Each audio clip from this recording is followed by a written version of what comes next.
Assalamualaikum warahmatullahi wabarakatuh. Perkenalkan, nama saya Amrina Rosada, NIM 83612775 dari UPBJJ Bandar Lampung, Pokjar Gedung Meneng semester 8.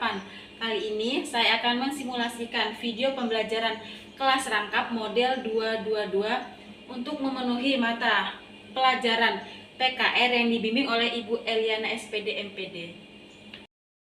Assalamualaikum warahmatullahi wabarakatuh. Selamat pagi anak-anak semuanya. Bagaimana kabarnya? Sehat semua bukan? Ya, alhamdulillah kalau semuanya sehat.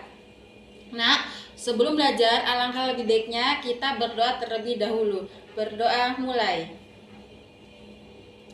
Selesai. Ya. Nah, coba dilihat di sekeliling kalian. Hari ini siapa yang tidak berangkat? Berangkat semua ya. Alhamdulillah kalau berangkat semua. Nah, hari ini kita akan belajar pelajaran IPS tentang kerjasama. Anak-anak udah siap belajar semua? Kalau sudah siap belajar, mari dibuka buku IPS-nya masing-masing. Sudah dibuka semua buku IPS-nya? Ya. Hari ini kita belajar IPS tentang kerjasama. Di sini ada contohnya. Kerjasama itu ada 3 macam. Yang pertama, kerjasama di lingkungan desa atau kelurahan.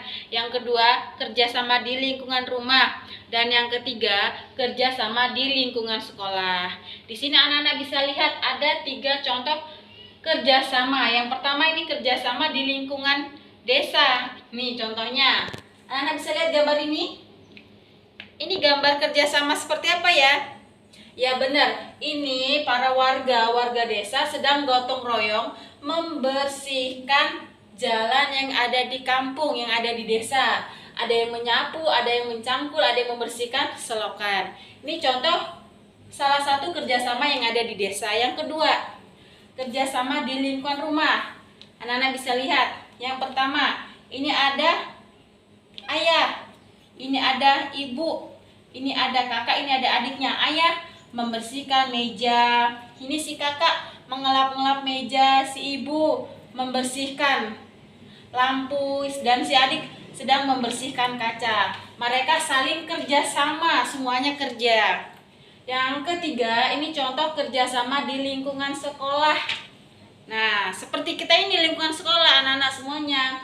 Ada yang menghapus papan tulis, ada yang membersihkan meja, ada yang menyapu, ada yang membuang sampah. Itu contoh kerjasama yang ada di sekolah. Ya, di sekolah. Anak-anak sudah paham ya tentang kerjasama yang ada di desa, di sekolah, dan di rumah. Sekarang anak-anak buka buku IPS-nya. Anak-anak baca. Setelah anak-anak baca, anak-anak rangkum. Ditulis tentang kerjasama. Anak-anak jangan ramai ya, ibu mau ke kelas 4 dulu, nanti ibu kembali lagi ke sini. Assalamualaikum warahmatullahi wabarakatuh. Selamat pagi anak-anak semuanya. Bagaimana kabarnya pada hari ini? Sehat semua ya? Ya, alhamdulillah kalau semuanya sehat. Nah, sebelum kita mulai pembelajaran, kita berdoa terlebih dahulu. Berdoa mulai. Berdoa selesai. Ya, coba anak-anak lihat di sekelilingnya. Hari ini siapa yang nggak berangkat sekolah? Berangkat semua ya. Alhamdulillah kalau semuanya berangkat. Hari ini kita akan belajar tentang ilmu pengetahuan alam, yaitu tentang sifat-sifat benda. Silakan anak-anak dibuka buku LKS-nya masing-masing. Sudah dibuka semua ya? Ya. Kita belajar tentang sifat-sifat benda. Anak-anak bisa lihat contoh di papan tulis. Yang pertama yaitu sifat benda padat. Sifat benda padat itu apa sih? Ada yang tahu? Ya, kalau belum tahu ibu kasih tahu. Yang pertama itu bentuknya padat dan tetap. Sifat benda padat itu bentuknya selalu tetap dan dia berbentuk padat. Contohnya apa? Iya, buku. Ada lagi yang lain? Pensil, penghapus, itu semua contoh sifat benda padat. Yang kedua, bentuk benda padat dapat diubah jika mendapat perlakuan tertentu. Misalnya ditumbuk, dipotong, atau digosok. Papan, kayu. Kayu itu contoh benda padat atau bukan? Iya. Kayu itu contoh benda padat. Dia akan berubah bentuk jika kita potong. Misalnya ada pohon, kita potong, kita gergaji, kita bentuk menjadi papan. Dia bisa berubah menjadi bentuk. Bentuknya bisa berubah. Yang kedua, sifat benda cair. Anak-anak tahu sifat benda cair seperti apa?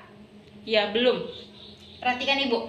Bentuk benda cair tidak tetap, selalu mengikuti bentuk wadahnya.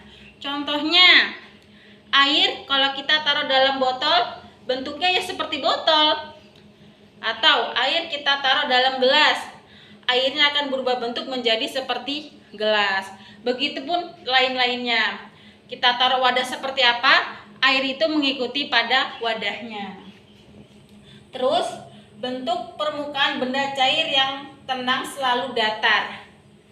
Selanjutnya, benda cair mengalir ke tempat lebih rendah. Benda cair itu selalu mengalir dari tempat yang lebih tinggi ke tempat yang lebih rendah. Contohnya sungai. Sungai itu airnya selalu mengalir dari dataran yang tinggi menuju ke dataran yang rendah. Anak-anak tidak airnya dari dataran rendah dia mengalir ke yang lebih tinggi. Pernah lihat? Iya, tidak pernah. Karena sifat benda cair itu dia tuh selalu mengalir dari tempat yang lebih tinggi ke tempat yang lebih rendah. Selanjutnya, benda cair meresap melalui celah-celah kecil. Misalnya, ini kain, ada celah-celahnya. Kalau kita celupkan ke dalam air, maka air akan meresap pada celah-celah kain ini. Kain, tisu, yang bisa air itu dapat meresap pada celah-celah yang kecil. Selanjutnya, sifat benda gas. Yaitu pertama, benda gas memiliki sifat mengisi seluruh ruangan yang ditempatinya. Selanjutnya, benda gas menekan ke segala arah. Sekarang anak-anak bentuk kelompok, satu kelompok 5 orang. Tugasnya anak-anak mendiskusikan tentang sifat benda padat, sifat benda cair, dan sifat benda gas. Kemudian anak-anak per kelompok merangkum atau mencatat sifat-sifat benda padat, sifat benda cair, dan juga sifat benda gas. Bagaimana anak-anak semuanya? Sudah selesai merangkumnya? Ya, kalau anak-anak sudah selesai merangkumnya, dengerin.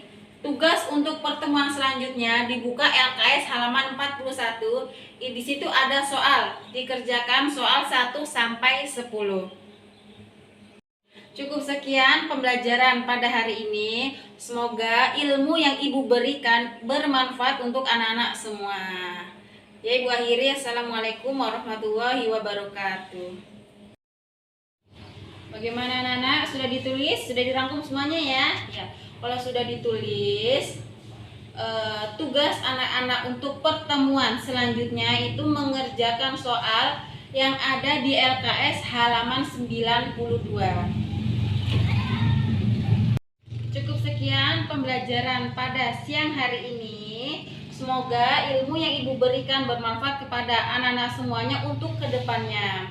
Ya, Ibu akhiri. Wassalamualaikum warahmatullahi wabarakatuh.